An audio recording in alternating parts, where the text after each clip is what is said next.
తిరుపతి జిల్లా గూడూరు మండల పరిధిలో మంగళపూరు గ్రామ సమీపంలోని శ్రీనివాస మైనింగ్పై ఆరోపణల నేపథ్యంలో సదరు మైన్ నిర్వాహకులు ప్రశాంత్ రెడ్డి విలేకరుల సమావేశం నిర్వహించారు. ఇటీవల మైనింగ్లో నిల్వ ఉన్న మెటీరియల్ను తరలిస్తుండగా శ్రీనివాస మైనింగ్కు ఎలాంటి అనుమతులు లేవని ఆరోపణలు చేస్తూ ప్రచారం చేస్తున్నారని, పూర్తిగా అన్ని అనుమతులతో కూడిన ధృవీకరణ పత్రాలు తమ వద్ద ఉన్నాయని ఆయన తెలిపారు. శ్రీనివాస మైనింగ్ నిర్వహణకు గతేడాది జూన్లో అధికారుల ఆధ్వర్యంలో ప్రజాభిప్రాయ సేకరణ కూడా జరిగిందన్నారు. నిల్వ ఉన్న క్వార్జ్ మెటీరియల్ను మాత్రమే తాము తరలిస్తున్నామని, అనుమతులు ఉన్నాయని తెలిపారు. అక్రమ మైనింగ్ అంటూ వస్తున్న ఆరోపణలను తాము ఖండిస్తున్నామని ఆయన విలేకరుల సమావేశంలో చెప్పారు.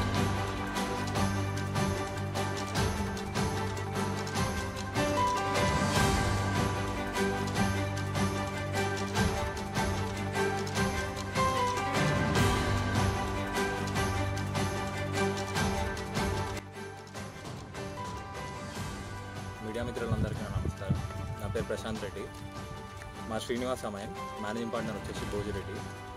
మాకు జూన్ 20, 2023లో రెన్యువల్ అయింది. మైన్ స్టాక్ పర్మిట్స్ కూడా ఉన్నాయి, ఎల్ఓఐ కూడా వచ్చింది, పబ్లిక్ హియరింగ్ కూడా పెట్టుకున్నాం 2 ఫిబ్రవరి 14, 2024. అయితే అప్పుడు స్టార్ట్ చేసినప్పుడు కూడా గతంలో కూడా విజయభాస్కర్ అనే వ్యక్తి వచ్చి స్టాఫ్ అందరినీ బెదిరించి మైన్ నాది అనుకుంటూ నన్ను కూడా బెదిరించి మైన్ వదిలిపెట్టిపోవాలని, దానివల్ల అప్పుడు 8-9 మంత్స్ కూడా క్లోజ్ ఉండే మైన్. అప్పుడు కంప్లైంట్ కూడా ఇవ్వడం జరిగింది ఎస్ఐ గారు. సో అప్పుడు మళ్ళీ తర్వాత ఇప్పుడు 8-9 మంత్స్ తర్వాత మళ్ళీ స్టార్ట్ చేసినాం.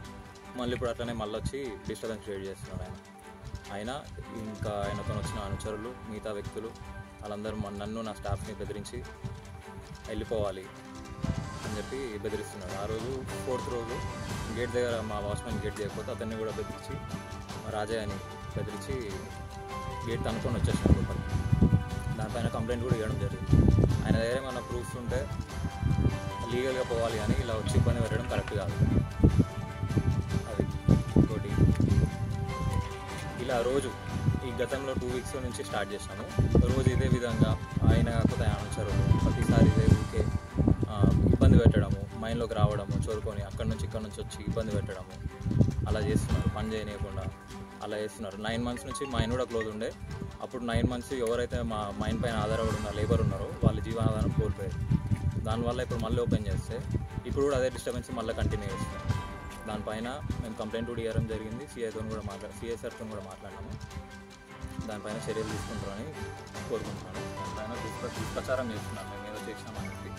అదే అటువంటి మేము ఆపరేషన్స్ ఏం చేయలేదు, ఓన్లీ స్టాక్ మాత్రమే క్లియర్ చేస్తున్నాం. ఇదంతా విజయభాస్కర్ అనే వ్యక్తి దుష్ప్రచారం చేస్తున్నాం.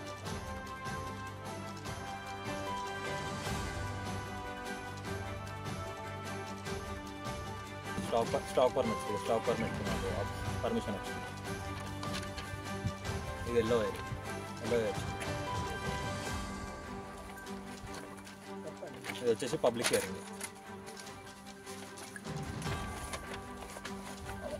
కంప్లైంట్ ఇచ్చినాము, సిఐ సార్కి చెప్పినాము, ఎస్ఎస్ఆర్ కూడా చెప్పినాము. కానీ వాళ్ళు వచ్చి డిస్టర్బెన్స్ చేసినప్పుడల్లా పోలీసు వాళ్ళకి చెప్పేది, ఇన్ఫామ్ చేసేది. సార్ ఇట్లా వచ్చినారంటే వాళ్ళు వస్తున్నారని ఇన్ఫర్మేషన్ రాగానే వీళ్ళు వెళ్ళిపోయేది. అన్నీ కరెక్ట్గా ఉంటే ఉంటారు కదా, మా దగ్గర ఉన్నాయని చూపిస్తారు కదా, చూపించలేదు.